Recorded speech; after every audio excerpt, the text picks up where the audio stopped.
My brother called me the night we buried our father. It was 11:47 p.m. I know because I had been watching the clock the way you watch the clock on the worst nights, counting the minutes until the day officially ended, as if the changing of the date would change something about the weight of what the day had held.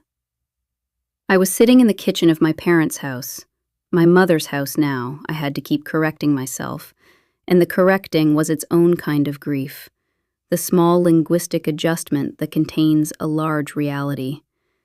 With a cup of tea I had made and not drunk, and the rest of the family had gone to bed, and the house had that specific quality of silence that only exists after a large gathering empties out. Folding chairs stacked against the wall, plastic-wrapped plates of food in the refrigerator, the particular smell of too many flowers in too small a space. My phone lit up. My brother Kevin. We had been in the same house for 3 days. We had stood at the same graveside that morning. We had sat at the same table for the reception at the house, talking to the same people, accepting the same condolences. He could have said whatever he needed to say at any point in those 3 days. He had waited until now. I answered. He said, "I need to tell you something before the lawyer reads the will tomorrow." Before I tell you the rest, subscribe, because every story on this channel is real, it is raw, and it will stay with you. And drop a comment right now. Where in the world are you watching from? I read every single one. Now let me tell you what my brother told me. My name is Thomas. My brother's name is Kevin. We grew up in Columbus, Ohio, the sons of Robert and Margaret Aldrich. Our father, a civil engineer for the city, our mother, a teacher who retired 2 years ago and who has, for as long as I can remember, been the moral center of our family, in the specific way of women who are quietly the most competent person in every room they enter. We are 4 years apart. I am 41, Kevin is 37, and we are different in the way of brothers who love each other and do not always understand each other, and have spent their adult lives in the same orbit without quite occupying the same space. I am an accountant. Kevin is a contractor. He builds things, houses and additions and renovations, with his hands and his crew, and a particular gift for spatial thinking that I have always recognized as the thing he does better than anyone I know. We are different kinds of intelligence. We have never been in competition, or so I had believed. My father was 68 years old when he died. Heart attack, sudden, the way that heart attacks in healthy-seeming men of a certain age are always sudden. He had been at a neighborhood association meeting. He had stood up to make a point, and then he had not been standing anymore. The paramedics came. They did what they could. By the time my mother called me, it was already finished. That was 6 days ago.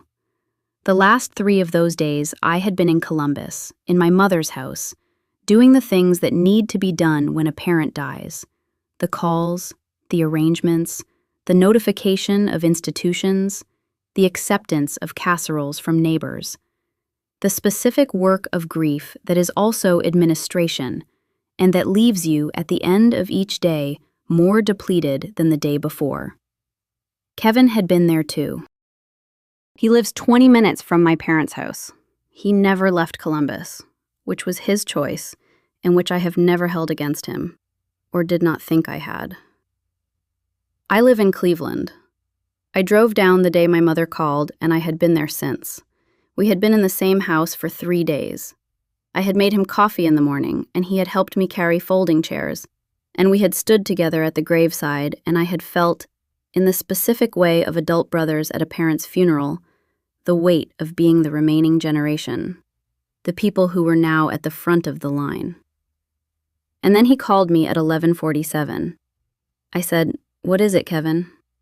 He said, "I need you to hear me out, all of it, before you say anything."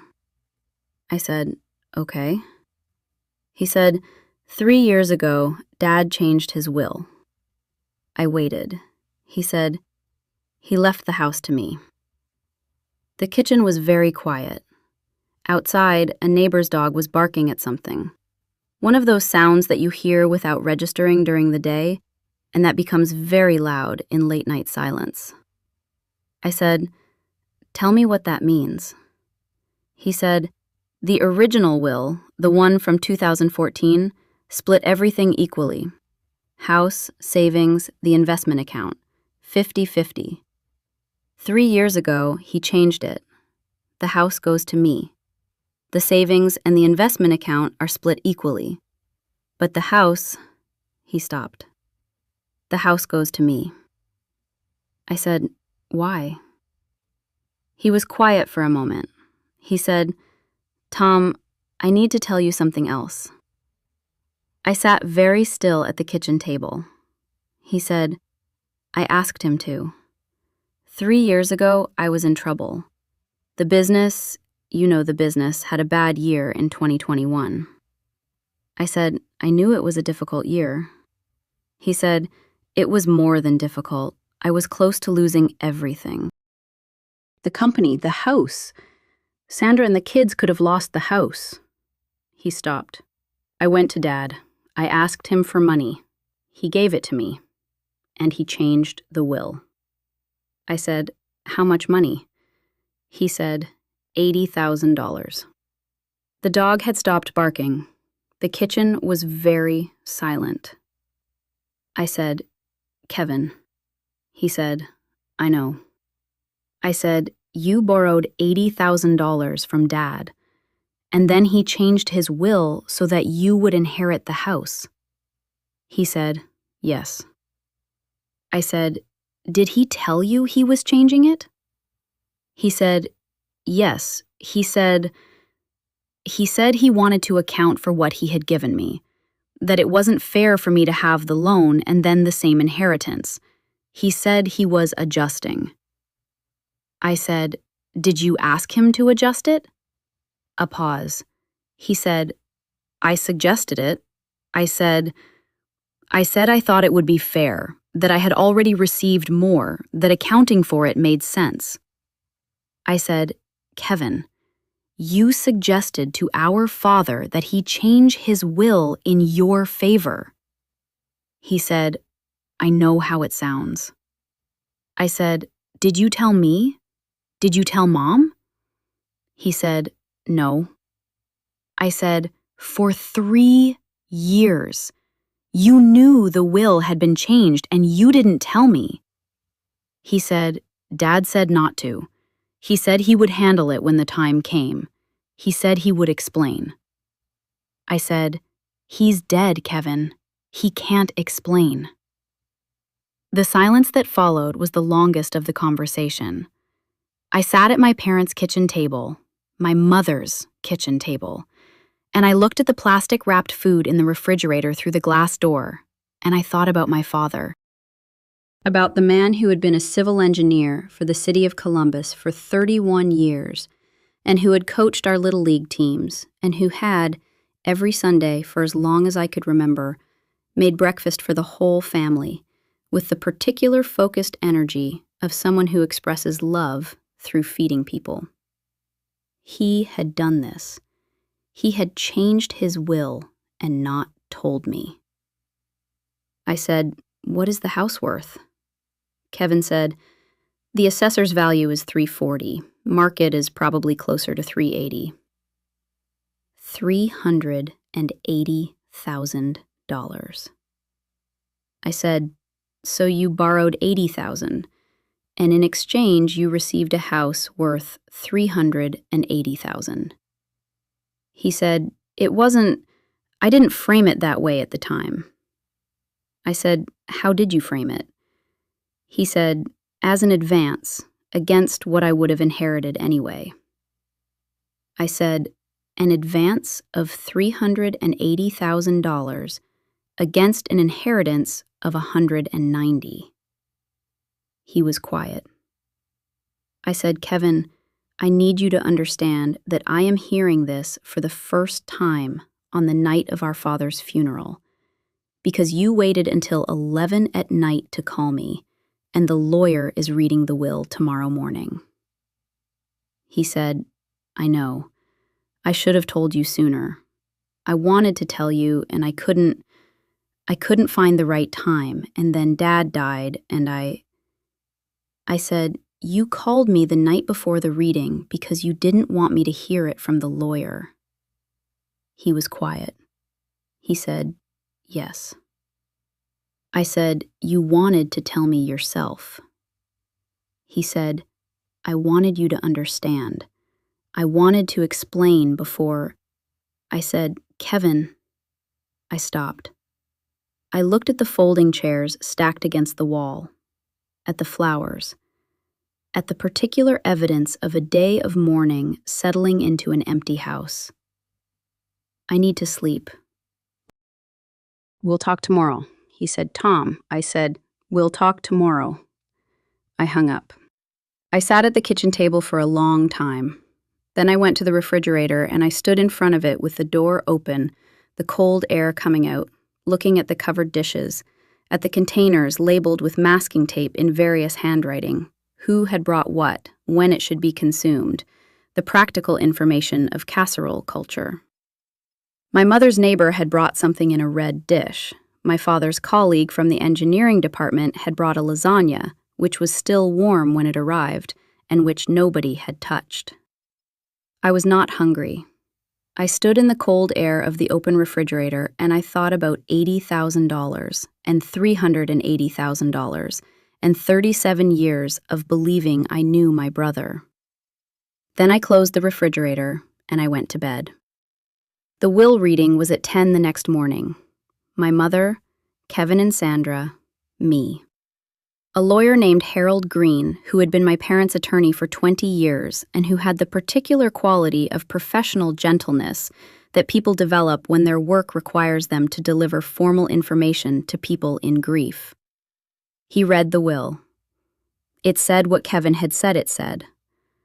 My mother looked at me when he read the part about the house. She knew.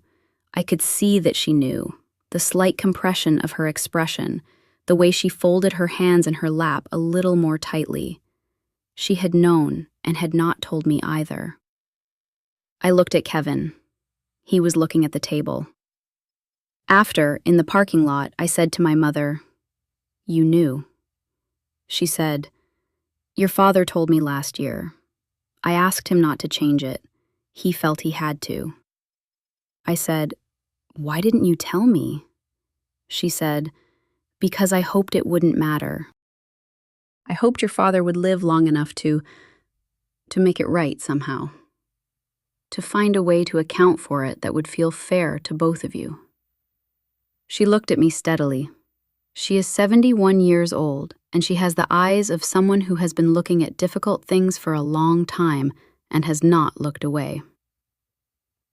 "I was wrong not to tell you. I know that." I said, "Mom." She said, "I know." I drove back to Cleveland that afternoon, 5 hours on I-71, which I have driven more times than I can count, and which has a particular quality in February. Gray and flat and very straight, the kind of road that gives you nothing to look at and a lot of time to think. I thought about Kevin. I want to tell you what I actually thought, because it is not what you might expect. I am an accountant. My entire professional life is built around the examination of numbers, what they mean, what they reveal, what they conceal. I spent the 5 hours on I-71 running the numbers in the way that I run numbers professionally, not with my feelings, but with my training, trying to understand the structure of what had happened. Here is what I understood by the time I pulled into my driveway in Cleveland. Kevin had been in genuine crisis in 2021. He had not invented a problem to extract money from our father. The business had genuinely nearly failed. He had genuinely been at risk of losing his house, his livelihood, the life he had built for Sandra and the kids. I knew this because I had watched it happen from the outside. I had seen the stress in him that year, had offered to help and been told it was fine, had accepted the fine because Kevin is a man who says fine when he means the opposite. My father had genuinely wanted to help him. This was not out of character. My father was a man who expressed love through solving problems, through making things right, through using whatever tools he had to protect the people he loved. Giving Kevin the money had been an act of love. The will change had been an attempt, a flawed, untransparent, ultimately problematic attempt, to make what he had done feel fair. He had been trying to account for the imbalance, not create one. What had gone wrong was not the giving or the accounting.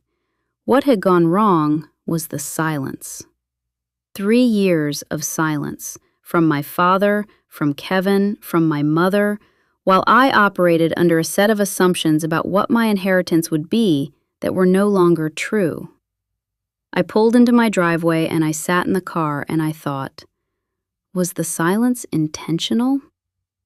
I did not think it was. I did not think Kevin had engineered this, had calculated coldly that if no one told me, he would end up with $460,000 in inheritance against my $95,000, and I would have no recourse. I did not think my father had been protecting Kevin at my expense out of preference. I did not think my mother had been complicit in a scheme. I thought they had all been frightened of the conversation, of what it would cost, of having to look me in the face and say, "We did something without telling you, and here is why." That is the most human of failures, the avoidance of the hard conversation, the postponement of the reckoning, the belief that something will resolve itself, that the time will come, that there will be a better moment, right up until there isn't. My father had run out of moments. I want to tell you about my father, because he is the center of this story and he is not here to speak for himself. Robert Aldrich worked for the City of Columbus Engineering Department for 31 years. He designed drainage systems and road grades and the kind of infrastructure that no one notices when it works, which is the goal. The goal of civil engineering, in my father's framing, was to make the invisible systems visible only by their absence of failure. He was proud of this. He talked about it at dinner when we were growing up, the specific satisfaction of designing something that would outlast him, that would carry water away from houses that hadn't been built yet. He was not a demonstrative man. He did not say, "I love you," easily or often. What he said was, "Are you warm enough? Do you need money? Have you eaten?" The love was in the questions. If you learned to read the questions, you knew you were loved. I had spent 41 years learning to read the questions. He gave Kevin $80,000 and asked no questions in return. That was the love, too. The non-conditional, non-interrogative variety. The kind that does not ask, "What will this cost me?" The kind that just gives. I understood this on I-71, somewhere around Mansfield. I pulled into a rest stop and I sat in the parking lot and I thought about every time my father had given me something without asking questions. The year I had started my accounting practice and he had offered, just offered, no suggestion that I was struggling, just offered, to cover 6 months of my health insurance while the practice found its footing. The time I had gone through a divorce. I was married once, briefly, in my early 30s, and it did not survive. And he had driven to Cleveland and sat in my apartment and made dinner and not said a single thing about what I should have done differently. He gave what he had. That was the whole of his ethic, as far as I could tell. You have something, someone you love needs something, you give it. The problem was not the giving. The problem was the silence around the giving. The belief that the transaction could be complete without the transparency. The idea that he could account for what he had given by adjusting the will, and that the adjustment would be understood without being named, and that everyone would be fine. My father was a civil engineer. He designed systems. He understood infrastructure. He did not, I think, fully understand that families are also systems, and that when you change something in the foundation without telling anyone, The people living in the house feel the shift without knowing the source. I felt the shift for 3 years without knowing the source. I thought about this on I-71. I thought, there were moments when something felt slightly off. A Christmas where Kevin and I had talked about our parents and Kevin had been vaguely evasive about something. A phone call where my father had seemed to want to say something and had not. I had not pursued those moments. I had attributed them to the ordinary background noise of families, the things people don't say, the conversations that don't quite happen, the particular friction of adult siblings who love each other and don't always know what to do with each other.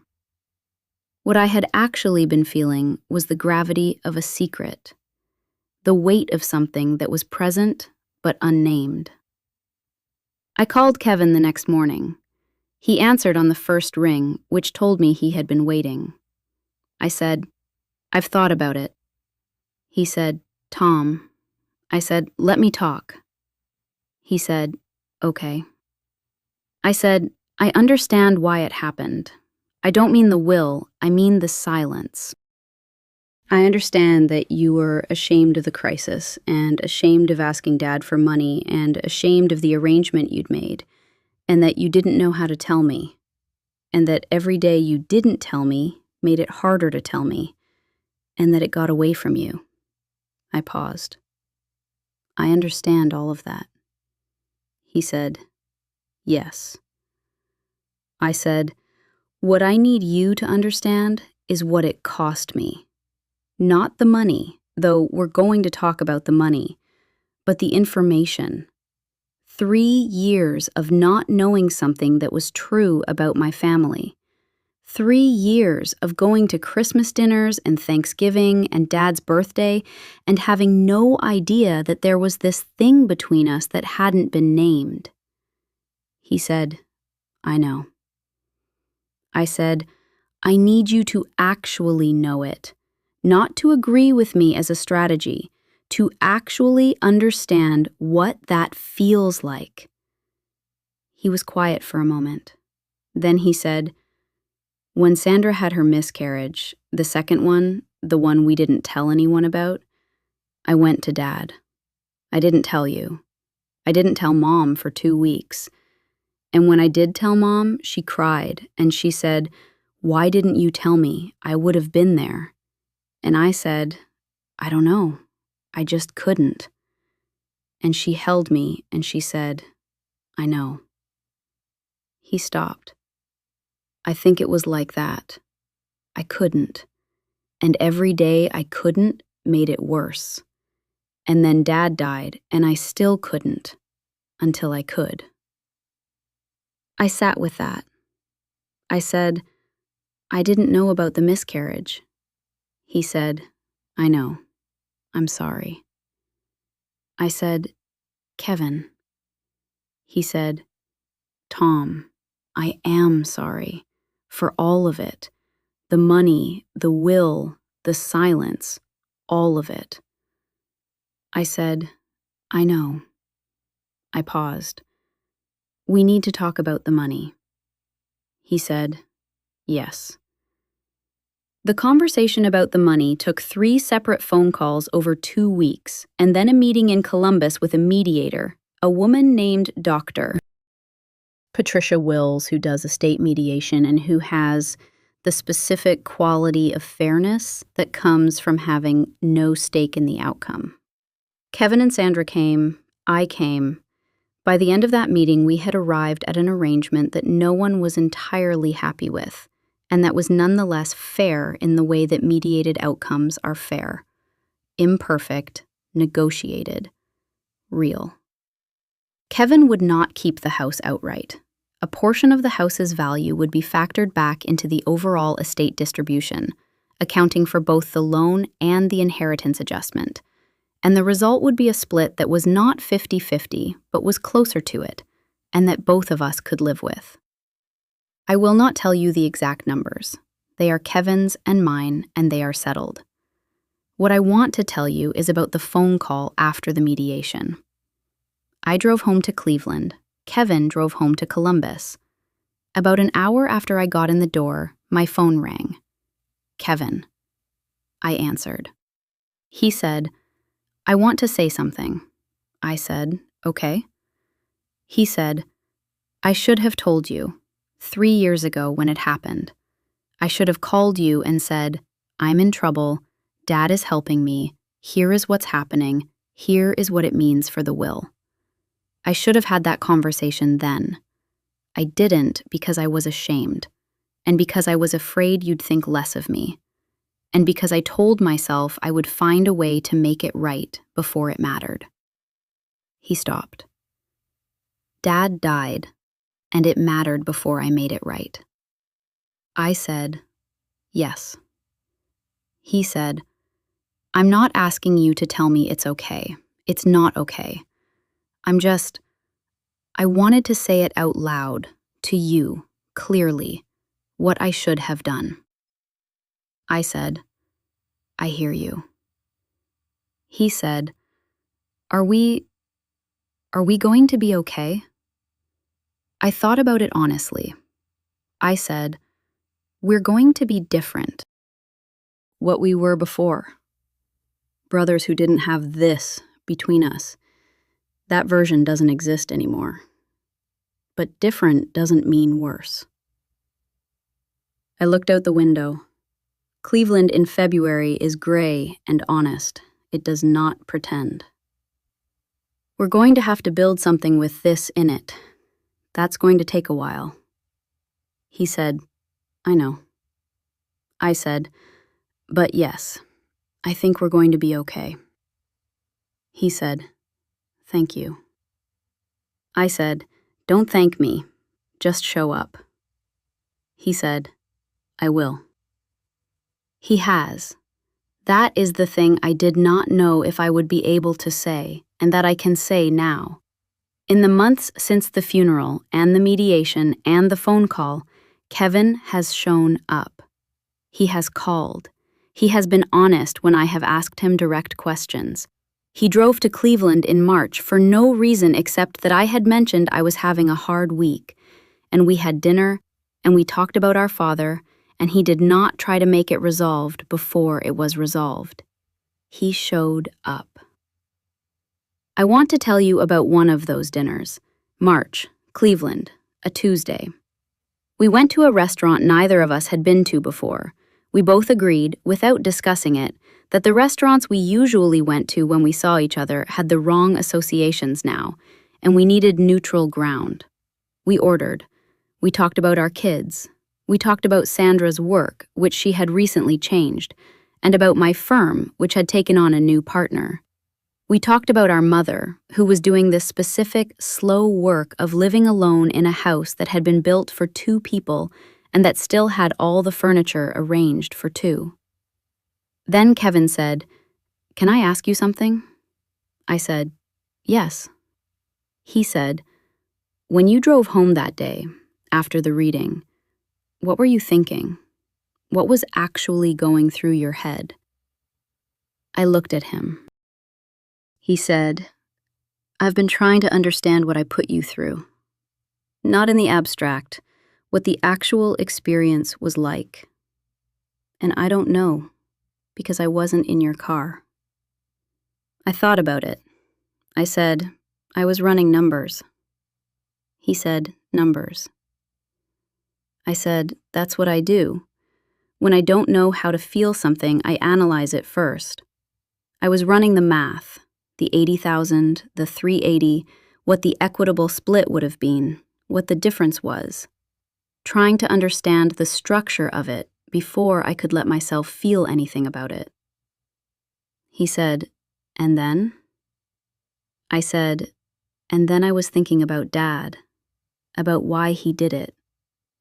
And I got to a place, somewhere around Mansfield, where I thought, this is what he did for love. Not well, not transparently, but for love. And I had to figure out what to do with that." Kevin was quiet. I said, "The hardest part wasn't the money. The hardest part was reconciling the father I knew, who I knew well, who I loved, with the father who had done this.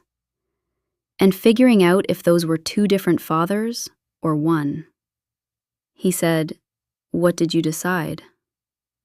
I said, "One." They were one person.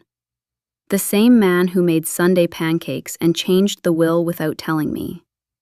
You can't split a person in half and only keep the good half. You get the whole thing or you don't have anything real. Kevin looked at the table. He said, "That's how I think about myself right now, I think. Trying to hold both of those things." I said, "Yeah." He said, "The person who let Dad down and the person who is trying to do better." I said, "Those are also one person. Same rules apply." He nodded slowly. We finished dinner. We sat at the table for a while after, the way you sit when you are not ready to leave yet, but you have said the important things. Then we got up and we stood on the sidewalk outside, and he said, "Thank you for coming." I said, "You drove to Cleveland." He said, "You drove to Columbus a lot of times when it mattered." I said, "That's what brothers do." He said, "Is it?" I wasn't sure we still had that.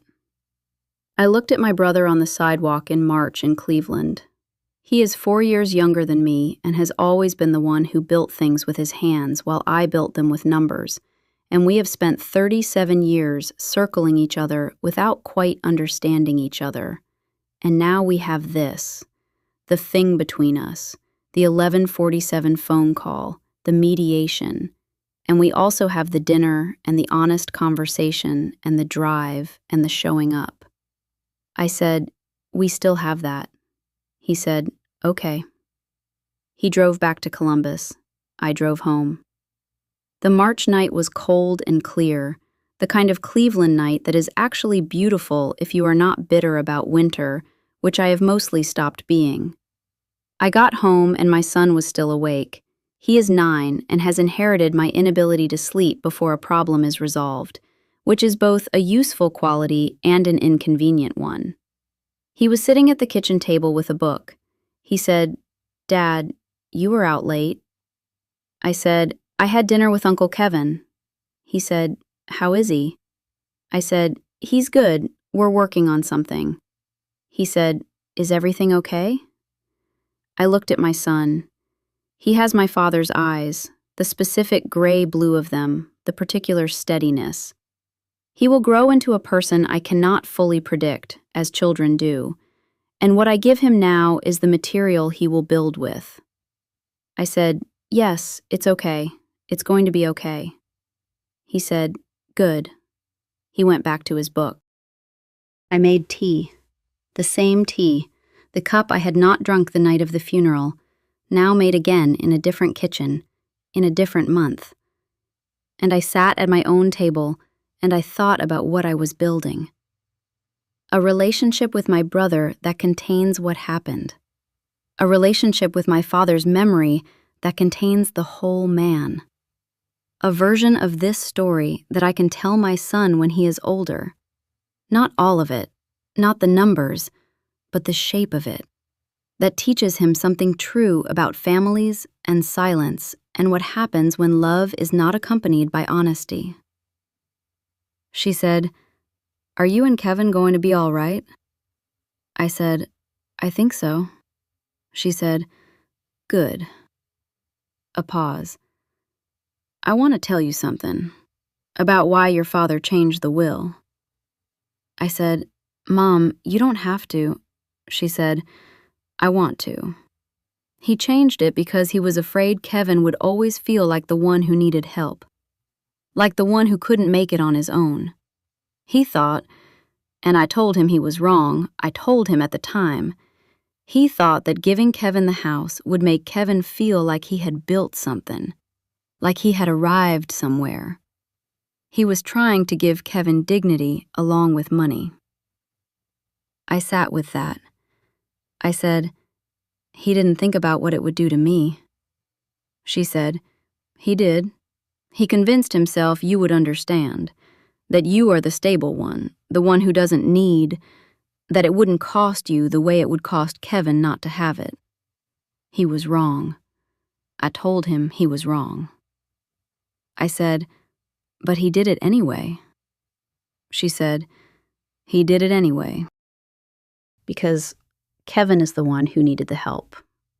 And your father could not see a person he loved in need without doing something about it, even when the doing was wrong. I looked out the window of my kitchen at the backyard, which in April in Cleveland is the tentative, uncertain green of early spring. I said, that sounds like him. She said, it was exactly him. We were quiet for a moment. I said, I miss him. She said, I know. I miss him too. We talked for another hour about him, about the specific, particular man who had made Sunday breakfasts and coached Little League and given his son $80,000 in a crisis and changed his will in the wrong way for understandable reasons. The full, complicated, real person. Not the mistake, not the decision. The person underneath the decision. That is the work I am doing now. Not with Kevin, though there is work there too, but with my father's memory. The work of holding a person fully.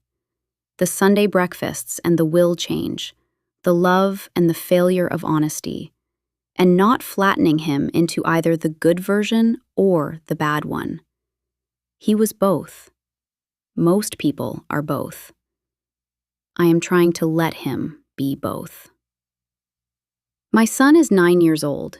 He did not know his grandfather long enough to have complicated feelings about him. To him, Grandpa Robert is the man who let him help make Sunday pancakes and who had a specific whistle he used to call us in for dinner. Those things are true. I am not going to add the other things to what my son carries. He will encounter complexity in his own time. What I will give him is the thing my father gave me, without the failure of transparency. The understanding that when the people you love are in trouble, you show up. You find the resources. You give what you have. You just tell the truth about what you've given. There is a Sunday morning in May I want to describe. Kevin and Sandra drove up from Columbus. Their kids and my kids ran around the backyard while Kevin and I sat on the porch with coffee and said very little for a while. Then he said, Dad used to do this. I said, what? He said, sit on the porch on Sunday mornings with coffee, not talking. I said, he did.